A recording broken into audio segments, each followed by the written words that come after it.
politik di tangan orang lain, kuasa ekonomi pun di tangan orang lain, secara sosial pun tak berapa bagus, okey. Dan dari sudut amalan agama boleh, cuma dijajah lah, okey, dijajah.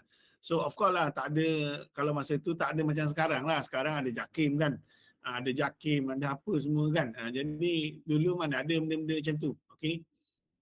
Baik, jadi secara umumnya bila penjajah datang, mereka jajah, mereka bukan sekadar jajah datang jajah saja, tidak. Mereka of course lah pada masa itu penjajahannya berpaksikan kepada yang mainnya ialah berpaksikan kepada ketenteraan lah. Datang jajah, okey, mereka nak mengambil hasil mahsul dan sebagainya negara kita. Dan mereka datang ke sini, mereka tak tinggal budaya mereka, cara berfikir, budaya, cara hidup dan sebagainya, mereka tak tinggal. Mereka bawa ke sini dan apply. So bila apply, 4 atau 60 tahun, mereka apply apa-apa jua cara kehidupan mereka. So secara automatik, dia telah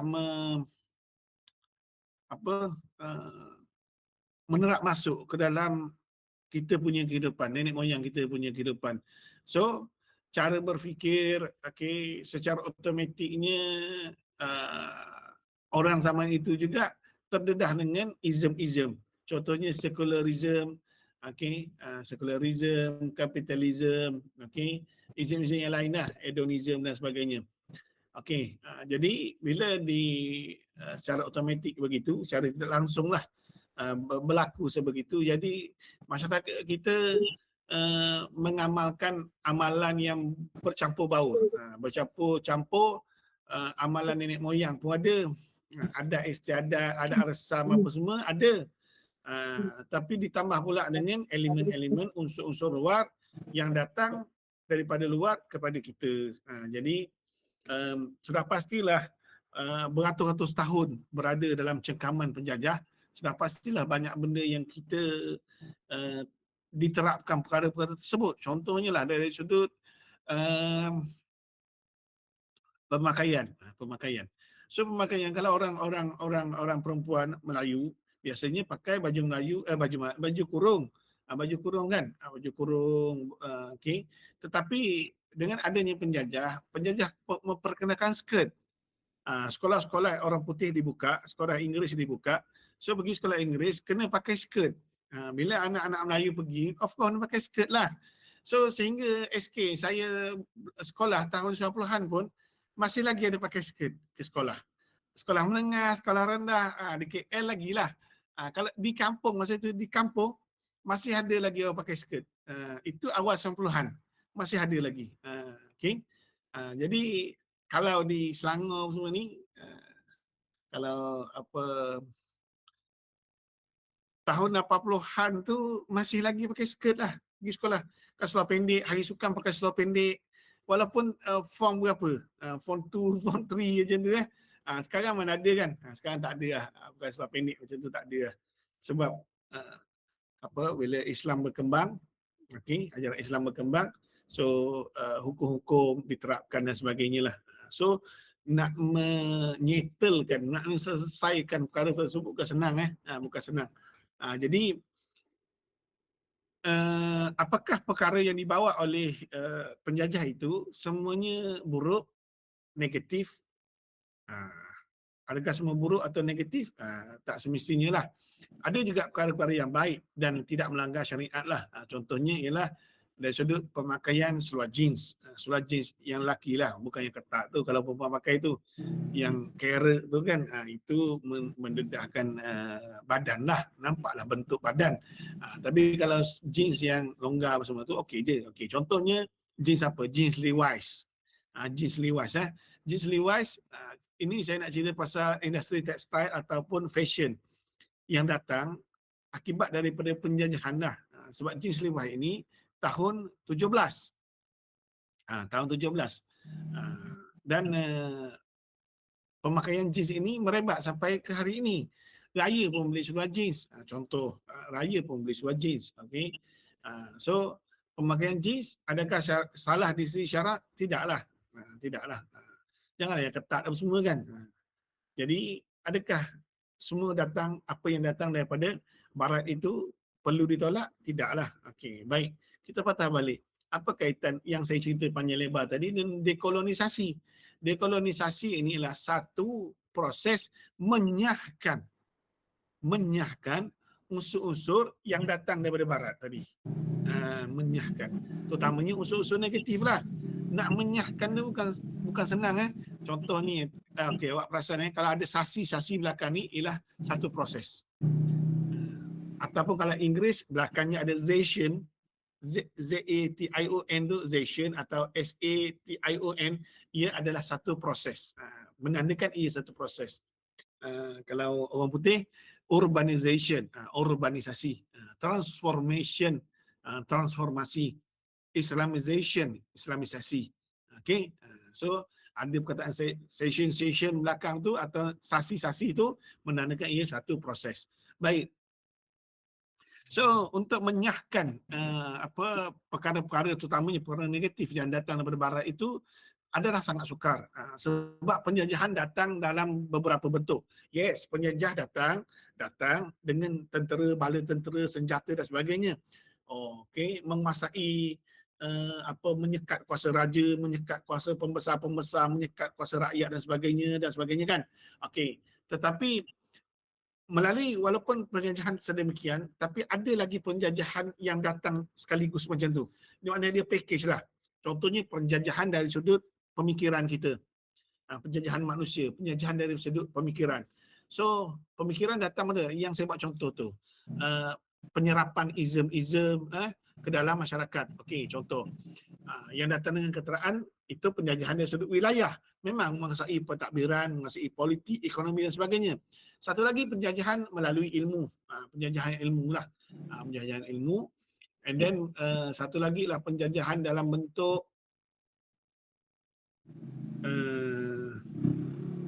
ketenteraan. Apa lagi saya lupa. Kejap lagi ada.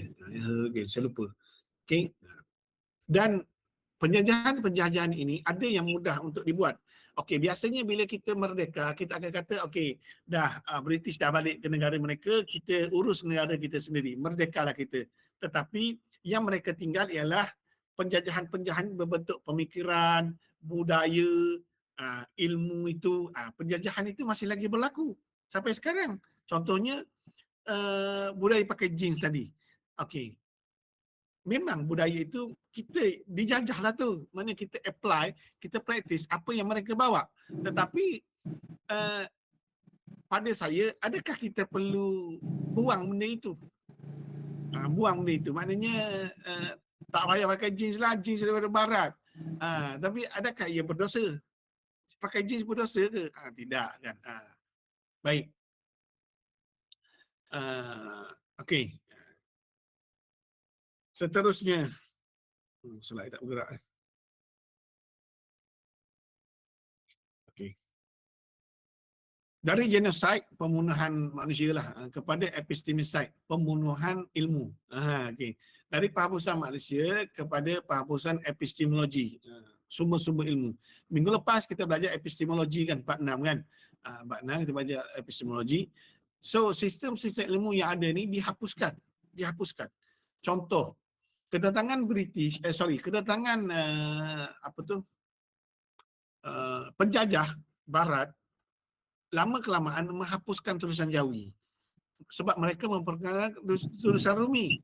Tapi sebenarnya salah ke kita belajar tulisan Rumi? Tak salah. Okey, tapi kita sudah beratus tahun guna tulisan Jawi. Bila datang ni, okey, tulisan Rumi diperkenalkan oleh Portugis. Itu kesan penjajahan langsung Portugis. Okey, bila kita ada dua tulisan, sepatutnya tak salah. Macam bahasa datang bahasa kan. Sebenarnya tak salah. Tapi memang sikap masyarakat mengutamakan yang mana yang datang tu. Tak buat kita bukanlah salah kita utamakan, tapi yang kita ada ni kekalkan. Macam tu. Sepatutnya kekalkan. Okey. So berapa ramai je yang boleh bahasa Jawi sekarang? Tulis Jawi berapa ramai je? Kan? Dulu saya tak pasti sekarang. Kalau dulu ada subjek di sekolah, subjek Jawi. Namun begitu, ada beberapa isu jugalah kan. Baik. Uh, Bila tulisan Rumi diperkenalkan, so ia menyisihkan tulisan Jawi itu. So lama-lama kelamaan tulisan Jawi itu tak ada lah. Tak ada sampai sekarang, seolah-olah macam dah pupus lah. Okay. So itu adalah salah satu bentuk apa epistemicide lah tu. Mana merungkai ilmu-ilmu yang kita ada. Itu tulisan tau. Tulisan, kalau satu tulisan tu hapus, maknanya secara keseluruhan ilmu-ilmu kalau zaman dulu ditulis dalam kitab Jawi apa semua kan, tak boleh baca lah. Tak boleh baca. Macam orang di tamadun India tak boleh baca tulisan Sanskrit. Lebih kurang macam tu lah. Okey. Dia akan jadi macam tu. Sedangkan khazanah ilmu sangat luas. So rugilah. Okey, penghapusan epistemologi sistem ilmu umat Islam dan Yahudi Andalusia. Okey. So di Andalusia ni di mana? Andalusia ini di Spanyol. Di Spanyol.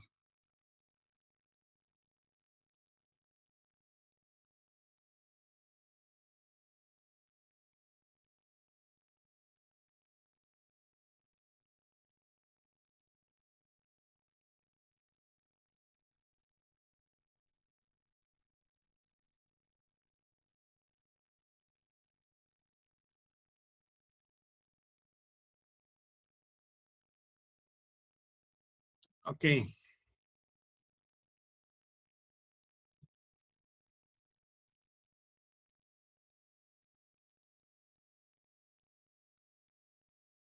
Okey, selepas 700 tahun kerajaan Islam Andalusia. Beginilah petanya. Okey. Okey, peperangan sentiasa berlaku pada zaman lampau. Peperangan sentiasa berlaku sebab melalui peperangan itu boleh menguasai kawasan-kawasan wilayah-wilayah yang dibentuk. Okey, contohnya wilayah-wilayah perebutan lah, perebutan biasanya kawasan sempadan lah. Okey, kawasan sempadan. So bila mana apa peperangan berlaku, sudah pasti struktur masyarakat tu berubah. Sebab kalau berperang mesti ada yang menang, mesti ada yang kalah. Yang kalah tu memang binasa lah. Akan ditawan, akan diperhambakan. Lepas tu bila lari jadi pelarian dan akan duduk di satu tempat. Apatah lagi bila ditawan lah. Bila ditawan akan duduk di tempat ke dalam penjara bawah tanah. Lepas tu timbul pula penyakit, contohnya penyakit kusta, penyakit sopak, penyakit kusta. So penyakit tu berjangkit dan menyebabkan kematian lah. Jadi perkara-perkara tersebut sangat sangat sukar lah, sangat sukar. So itu yang tak suka, bukan tak suka. Memang berperang untuk apa? Macam tu. Tapi semalam Donald Trump kemarin lah Donald Trump telah umumkan untuk berdamai. Berdamai. So insyaAllah keadaan kembali pulih lah sebab bila kuasa besar dunia berperang, ia akan menyebabkan ekonomi dunia juga merosot. Merosot sebab dia pegang ekonomi. Dia pegang ekonomi. So banyak benda lah. Contoh berperang pula dengan Iran. Iran tutup Selat Hormuz tu kan. Selat Hormuz tutup. So 20% minyak dunia tak boleh bergerak. Tak boleh bergerak. Jadi 20% tu menyebabkan banyak negara yang terjejas. So dia berlaku catu harga minyak dan sebagainya. Okay. So harga minyak semakin naik sebab penawaran dan permintaan. Jadi dia akan menjejaskan semua lah. Akan menjejaskan semua. Okay. Bila kuasa besar ni. Contoh kalau negara-negara kecil lah. Contoh Malaysia berperang dengan siapa, dengan Thailand. Tak ada apa dunia, tak ada apa pun. Tapi kalau Amerika, China, Rusia, Iran, Pakistan ke apa semua kan, menyebabkan berlaku risiko sangat besar lah, terutamanya terhadap perkembangan ekonomi dunia dan menyebabkan kesan kepada perkembangan ekonomi negara. Sebab bila huru-hara berlaku, keadaan tak aman, kapal susah nak bawa barang, dah jejas lah. Flight pun tak boleh nak ni, airport tutup, okay, production terjejas, kilang tak keluar barang. kerja kena berhenti, dan macam-macam lagi lah. So keadaan sedemikianlah. Sebab itu jangan berperang lah. Berperang ni ialah satu benda penyelesaian yang tidak selesai. Macam tu. Okay. So melalui peperangan juga terhapusnya ilmu-ilmu. Contohnya apa? Contohnya pada zaman Abbasiyah, Umayyah Abbasiyah dulu, antaranya ialah negara Iraq, Baghdad, sangat terkenal dengan keilmuannya. Keilmuan dari sudut apa tu, uh, library ni lah, pustaka Al-Hikmah, sangat besar. Tetapi apabila kerajaan Mongol ni Mongolia lah, Mongolia menyerang kerajaan itu. So mereka sangat zalim lah. Mereka bukan setakat bunuh, tapi mereka menghancurkan semua infrastruktur, termasuk library dan sebagainya. So banyak buku-buku khazanah pada zaman lampau telah dibuang ke dalam sungai, sehingga kan sungai itu menjadi hitam legam.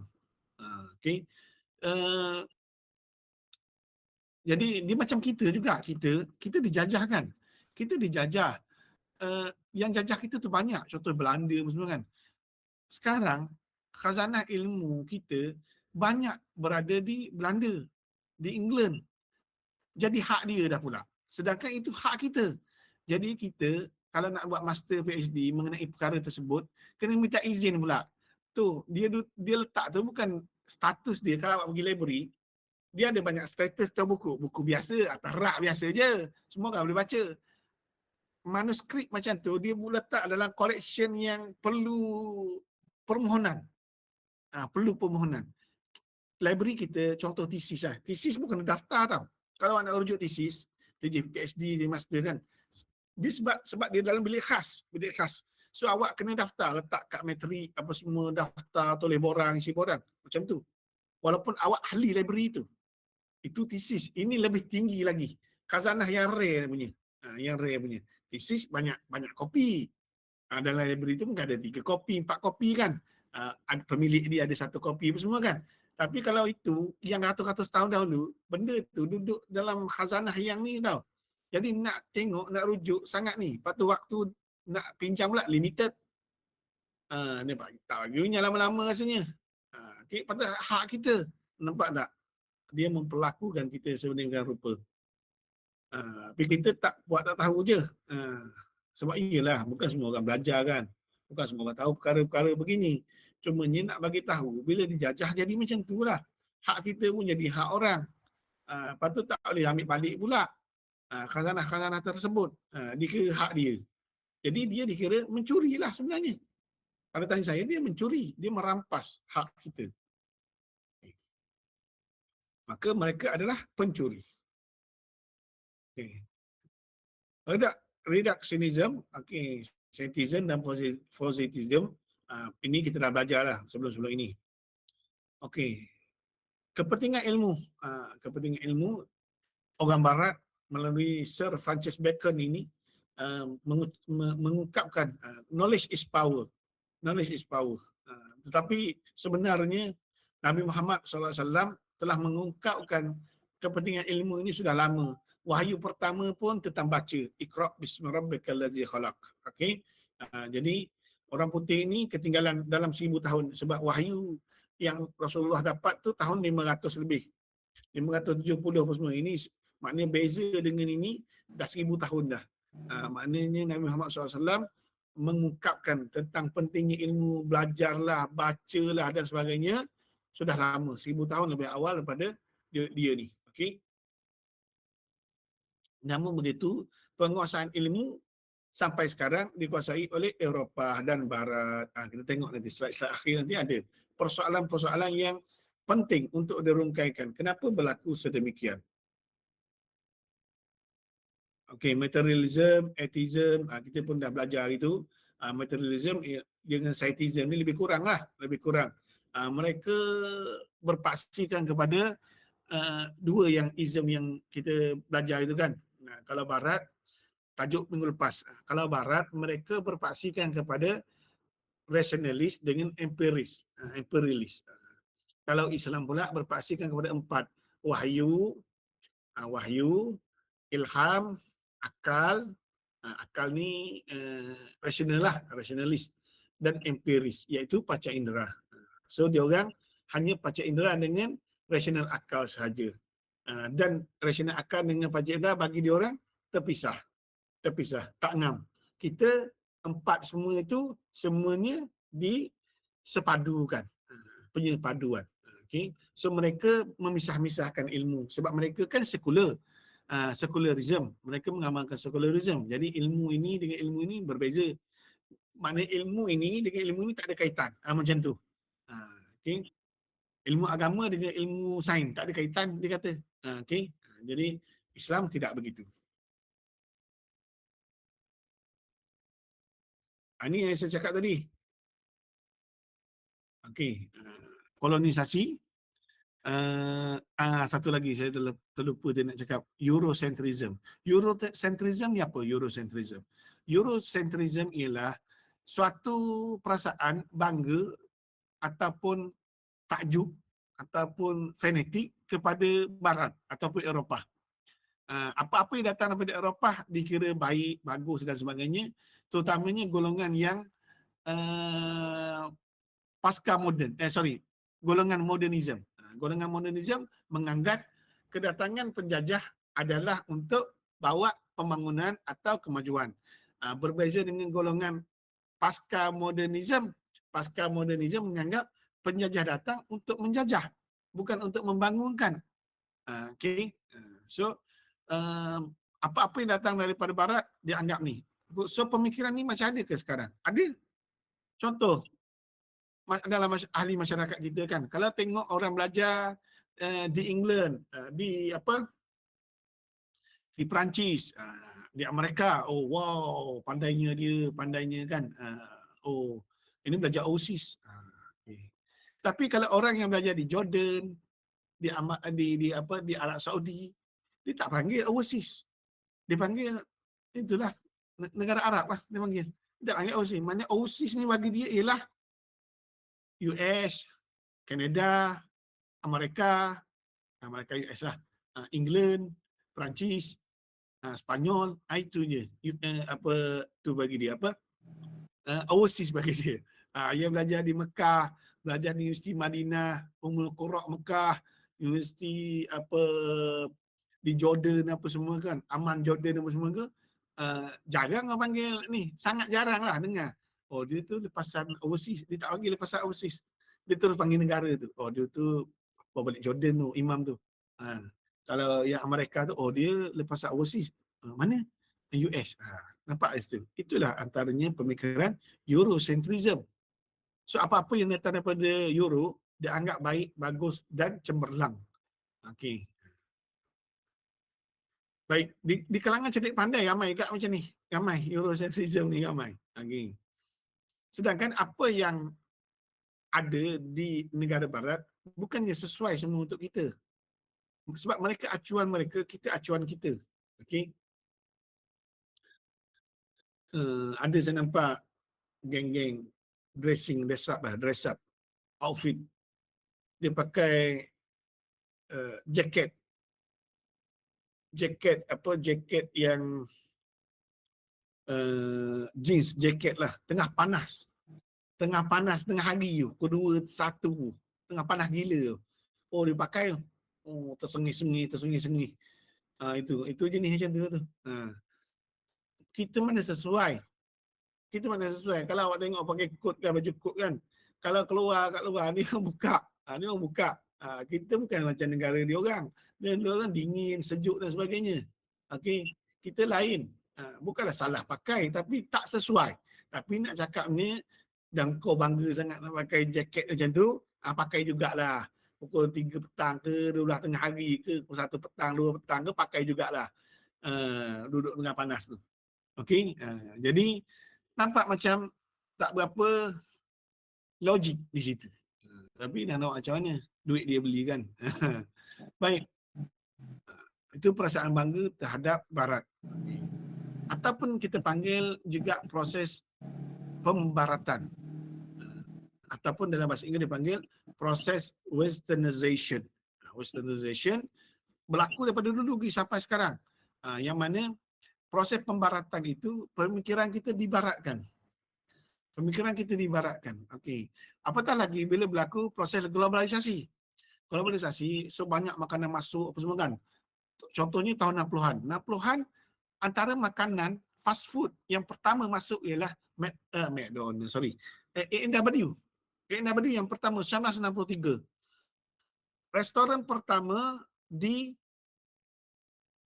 Petaling Jaya. Okey. Sekarang kalau tu restoran tu ada lagi sekarang, iaitu berdepan dengan Angkor Mall. Okey, dekat Angkor Mall. So ada dekat situ. Okey. Sampai sekarang pun. Okey.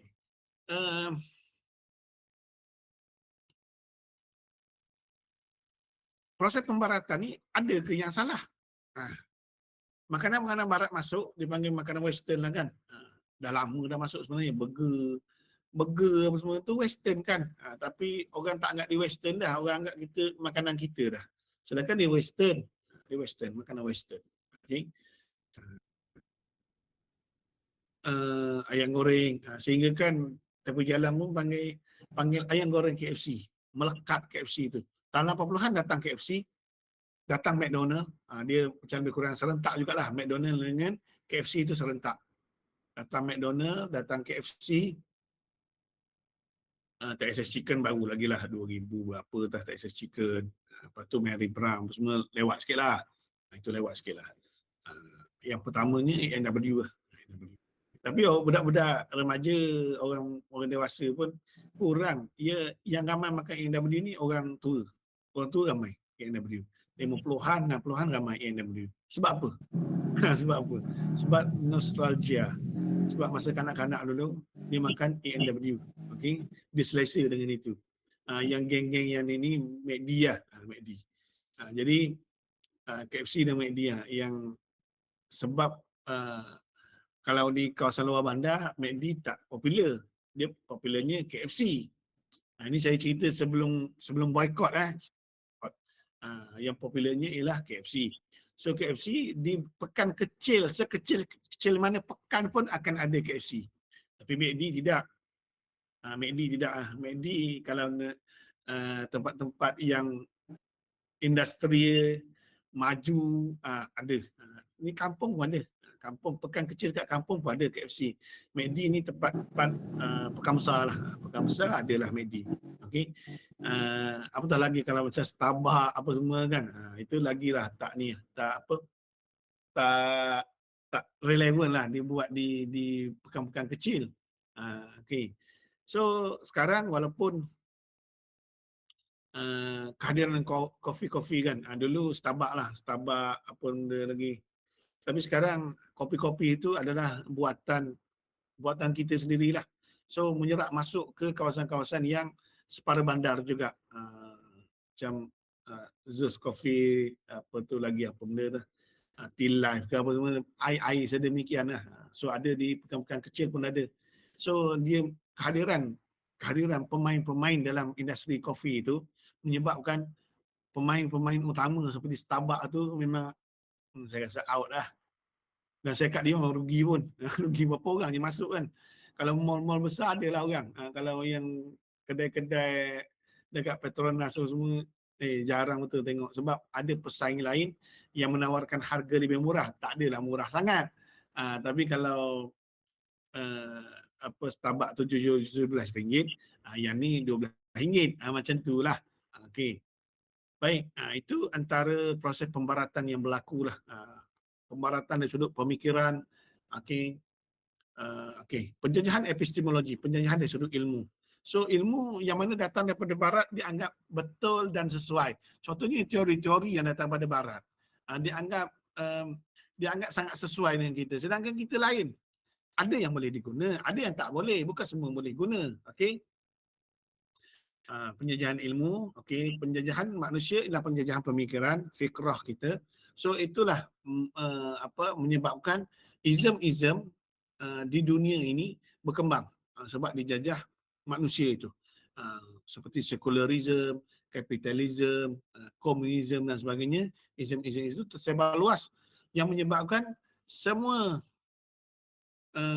yang ini yang terpengaruh dengan itu tu dia tak mengaku bahawa dia tu kapitalis. Dia tak mengaku. Kalau orang cakap dia kapitalis, dia marah. Tapi hakikatnya memang dia berfikiran macam kapitalis. Tak kisah ambil untung, mengerah tenaga pekerja tanpa OT, tanpa bonus. Apa-apa apa-apa kita panggil ganjaran lah. Contohnya seorang tokey kerja sebenarnya 8 sampai 5, suruh balik lewat untuk kerja tambah 2 jam tapi tak bayar. Tak bayar. Itulah kapitalis. Kapitalis memang cara dia macam tu. Baik. Penjajahan wilayah atas tanah, penjajahan dari sudut politik lah, geopolitik. Jadi contoh yang paling masyhur ialah penjajahan Israel ke atas tanah Palestin. Itu contoh yang paling inilah sampai sekarang. Adakah ia penjajahan? Ya. Tapi orang putih dia selalu guna istilah explore. Sama juga dengan ini. Slide seterusnya ini. Ini penjajahan ini kan. Okey, baik.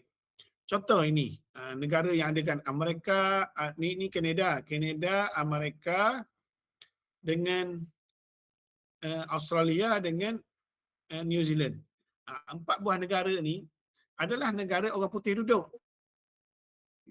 Okey. Contoh Australia dengan New Zealand. Dia dekat dah sebenarnya dengan Malaysia ni. Dengan Asia Tenggara ni. Logiknya kenapa Australia ada kat sini? Orang kulit putih ada kat sini. Sebab asal usulnya mereka datang dari sini. Mereka datang dari England, daripada Poland ni. Datang. Inggeris ni. Tanah Inggeris. So mereka pergi ke Kanada, pergi ke Amerika, pergi ke Australia, pergi ke New Zealand. So mereka pergi, mereka kata mereka explore. Tapi kalau tanya saya, explore ke? Tak. Dia jajah sebenarnya. Jajah. Sebab penduduk asal di sini tidak ada kuasa. Bila mereka datang dengan ramai, so penduduk di sini dia jadi minoriti. Penduduk asal jadi minoriti. Ni keempat-empat tempat ni jadi minoriti dan tersisih sampai sekarang. Tersisih. Okey. So terjadilah negara Amerika yang berusia 250 tahun ini, hampir 250 tahun. So sebab pada pemerintah pada masa itu, mereka lah pemerintah menggabungkan 50 buah negeri yang ada di US, jadilah United States of America. So Kanada sama juga. Orang-orang asal mereka tersisih. Baik.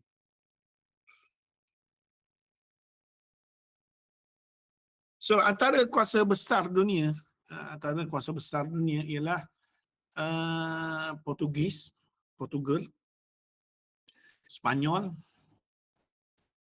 Belanda, British, lepas tu sikit Perancis, Itali lepas tu lah, Itali. So ada 5 macam tu je kuasa. Amerika belum ada tau. Amerika belum ada. Semasa Portugis datang ke negara kita ni, Amerika belum wujud. Negara Amerika belum wujud. Amerika wujud 1776. So tahun ini sambutan kemerdekaan yang ke 250 tahun. Okay.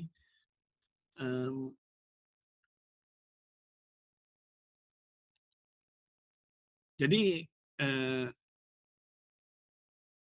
kuasa-kuasa ini, contohnya Belanda semualah, Belanda ada dia macam pembahagian tau. Tapi tak tahulah dia bahagi kita tak. Tapi macam membahagian kan, sebab mereka buat perjanjian. Tukar ini dengan ini, tukar Betawi dengan Melaka, tukar ini dengan ini, tukar ini dengan ini, kau pergi sana, aku pergi sini. Contoh kalau di Asia Tenggara, Spanyol ada satu tanah jajahan ni ialah Filipina. Sebab tu kalau awak tengok pelakon Filipina, dia macam muka orang putih sebab dia mix. Okey. Lepas tu di bahagian ini ini ni apa negara Asia Selatan. Sorry, Amerika Selatan. Amerika Selatan atau Amerika Latin. Amerika Latin dua kuasa besar dunia yang menjajah. Pertamanya Portugis, yang keduanya Spanyol. Tapi banyak tanah Spanyol kat sini. Portugis Brazil. Brazil, Surinam, Portugis. Surinam Portugis, Brazil Portugis, ini Spanyol. Ini Spanyol. Okey. Sebab itu dekat sini Spanyol, negara Spanyol, apa negara-negara macam Paraguay, Uruguay, Argentina, apa Peru apa semua ni kan. So dia dijajah oleh Spanyol. So mereka ni bercakap Spanyol. Sebab itu pemain-pemain bola sepak dia sampai sekarang pun sangat ramai bermain dekat Liga Spanyol. Sebab bahasa ni kan mudah. Okey. So okey, di sini ni negara Afrika. Afrika sini, ni Afrika besar ni Afrika. Ni Afrika belah sini. Perancis jajah. Dekat sini Perancis juga, Perancis. So Itali ada sebahagian yang jajah ni, tapi Perancis banyaklah jajah. Perancis sangat banyak jajah. Sebab itu orang di Afrika banyak main bola sepak di Liga Perancis. Kalau tengok kan pasukan Morocco kan, dia banyak main Liga Perancis. Tapi dia Afrika. Okay. So sebab nenek moyang dia asal sini. So mengikut peraturan dia boleh main bola sepak mewakili negara nenek moyang dia lah. So dia boleh tak main untuk Perancis? Boleh. Sebab mereka memang dikatakan asal di situ. Okay. Anthropogenic, okay. Kerja-kerja tangan manusia lah. Okay. Yang mana bila penjajah datang, berlaku proses kemusnahan alam untuk buat apa-apa lah. Tapi memang pun kalau kata, awak ni anti pembangunan ke? Kalau tak ambil alam, tak ambil hutan, macam mana nak bangunkan rumah flat, banglo, rumah teres, apa? Betul. Cumanya dia ada kaitan dengan tiga ni. Eksploitasi ekosistem, kemusnahan alam. So tiga-tiga ini sangat berkaitan. Sebab itu dalam kita punya buat projek pembangunan fizikal, dia ada kajian ataupun kajian melihat kepada kerosakan alam tu. Okay, alam sekitar punya ni kan. Jadi kalau tengok kepada kemusnahan alam, memang musnahlah alam kita. Contoh, dia ambil biji besi, biji timah apa semua, tengok dekat Selangor kita ni. Dekat Puchong, berapa banyak lombong yang ditinggalkan. Lepas tu geng kita sekarang duk mancing ikan kat situ. Kalau ada ikan, itulah kita dapatnya. Hasil-hasil mahsul negara kita ni banyak diambil oleh mereka. So ekosistem of course lah terjejas. Menyebabkan eksplorasi alam, tadahan hujan terjejas. Tengoklah kita pun Selangor ni cepat banjir apa semua. Sistem sistem apa perparitan apa semua kan. Jadi itulah harga yang perlu dibayar untuk sebuah pembangunan. Tapi adakah kita anti pembangunan? Tidak. Tapi pembangunan perlu teratur dan tersusun. So kena planning yang terbaik supaya tidak berlaku unsur-unsur kemusnahan